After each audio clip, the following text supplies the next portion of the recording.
Hi guys, Jeff Westfall back with another knife manipulation video for you.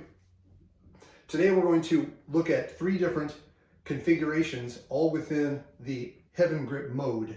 The Heaven mode, meaning that the knife is pointing the more natural way most people hold a knife as opposed to the reverse grip.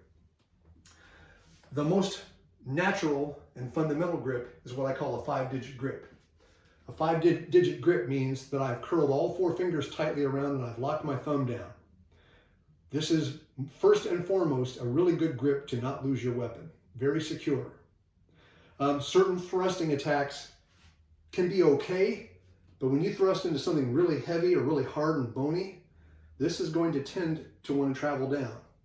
It's not the worst thrusting grip, but it's certainly not the best thrusting grip. It really is sort of basic and primitive and useful under certain circumstances. For low-line thrusting, I'll get back here, for low-line thrusting, it can be really useful. As you start to come up, depending on where you are, you're going to want to start to lengthen your wrist. As your wrist, see, here's the thing about this one. It's the blade is pointing out at an angle to my forearm. Now I can use that for coming around at certain angles and coming up, but if I want to thrust straight, it's not very good. It doesn't have much extension. It's very difficult to control. A fencer would laugh at your point control, that you have no control of where your point is going. So moving from the 5-digit grip, let's move to the 3-digit grip. Now you could call it a 3.5 or 4. I'm not gripping with my index finger, but most of the time I'm also not doing this, although I can for manipulation. But the basic default setting, you could call this the supported 3-finger grip. My index finger is supporting. And it feels to me like I have a longer pointer now. I can point at something much farther away. Still not a perfect thrusting grip, but will stand up to moderate shallow stabs, pop, pop, where you're just pinking the opponent. You would not try to drive this way through someone. But a fairly shallow retracting, jabbing stab, I think this will hold up nicely for that. What it's really good for is for cutting, because our pivot point has moved all the way down to the little finger and the ring finger. That's our pivot point, just like if I were using a hammer. No matter what plane I'm on, palm up, palm down, you've got a nice cutting action with this. Now at first glance, this may seem counterintuitive and weak, but I have practiced quite a bit on PELs. A PEL is a training device. It can just be a 4x4, even a 2x4. It can be an old tire. It can be anything that's designed for practicing hitting and seeing what it feels like to really hit something solidly and how it affects your grip, how it affects the way your hand feels, among other reasons to train on a PEL. And I have cut them on this weird line here on the backhand side using the opposite edge of a double-edged dagger, or using the more dull backside of a single-edged dagger that still isn't pleasant to have raked across your face. I've used all these different motions for cutting. Never feels like it's going to come out of my hand. I cannot fail to remember to keep my little finger and index finger tight. If they're relaxed and I do these motions, yes, it's going to come out of your hand. So you pay attention to the fact that you want your index finger and thumb more relaxed, whether you've got the supported version or an unsupported version, but you must be paying attention to the last 2 fingers. This does many things. It extends the reach of my cuts. It makes for larger circles that I can make sort of diagonal paths to my target. It's really useful and really helpful if you spend some time training it. It is also adjacent to, but not the same as, the thrust grip. Now the thrust grip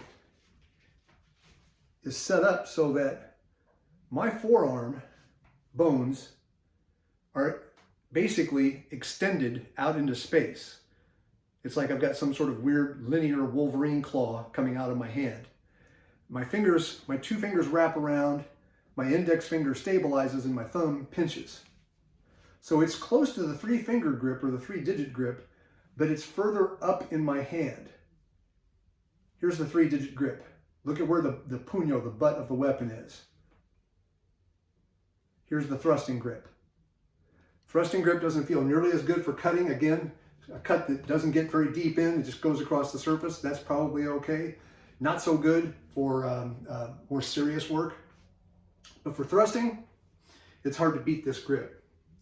It is extremely unlikely, if you're doing this correctly, for this thing to slip and come back. You can thrust just about as hard as you can thrust.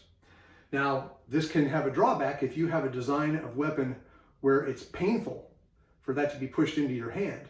That's something you want to consider when you're looking at the design of blade that you want, especially if you're paying to have an expensive knife made for you.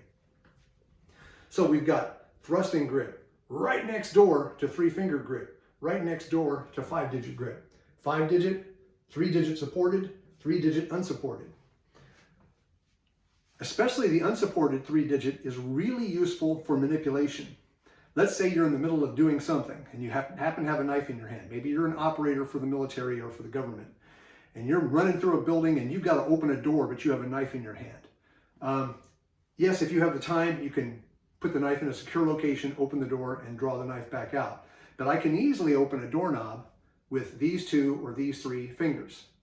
I can easily tie my shoes, having a knife in both hands. I can do a lot of things. Something I can do pretty well, better than I can do with the 5-digit grip, is push. I mentioned earlier that when you're pushing something really heavy, it doesn't work so well, right? But if I've got the 3-finger method, this bone at the base of my index finger is actually a really strong pushing surface. So I can put my hand this way onto something and push. Specifically, if it's my opponent's triceps and I've got it pushed across his body like this, I can be doing that with this hand while this hand does the talking, whether it has a weapon in it or not.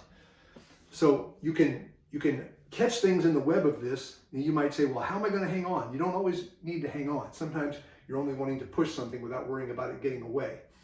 So this is a good pushing grip, not a good pulling grip. Not good for that, but good for thrusting things away or thrusting things across without losing your weapon.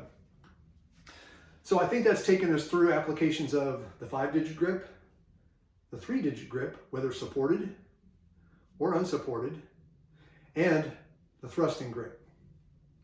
These are useful grips. You can just play back and forth with them in between switching to the other mode, the earth mode, which we're going to get to in the next video. So have fun with these. Don't tear up your house or get your mom or your wife mad at you. And I'll see you back here for more knife manipulation next time.